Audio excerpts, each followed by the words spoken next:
जय जगन्नाथ सांग मैंने आज तो कार्तिक पूर्णिमा तो आपण मैंने भी डंगा छाड़ी मु डंगा छाड़ी 3टा राति उठिकी पुओ छाड़ी नाला पुओ पे मुझे गोटे 16 डंगा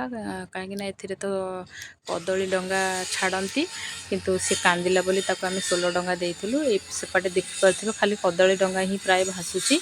आम सब से गुड़ाक छाड़ीचु कदली डंगा तापर से डंगा छाड़ी नमस्कार करिकी आसला परे मु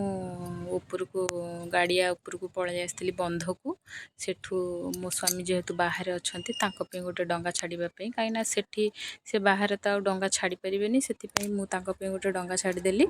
तापर देखते ये केते पिला समस्ते आसी आम गड़िया को डंगा छाड़ापी से समस्ते डंगा छाड़ुं देखु तापर गाड़िया बहुत डंगा भी हो जाइला बहुत लोक भी ये छाड़ी डंगा तापर सेठू आसला मो पु देखो केते बड़ बड़ चपल पिंधिक दौड़ुची सेठू आसला आम मुरुच पकई देलु ये मुरुच मु पकईनी मो सान भौणी मैंने समस्ते पकईचंती ठाकुर को पूजापूजी करी नमस्कार करी पलैलु मंदिर मंदिर रू ठाकुर दर्शन कर सारा बुलाबुली कलु बहुत शांति लगे आज ये देखु मो पु मौसी से खेलुची कहीं सी जदि एमती जदि मसकू 2-3टा पर्व हम तार भल मामू घर को आसिक एंजॉय करने को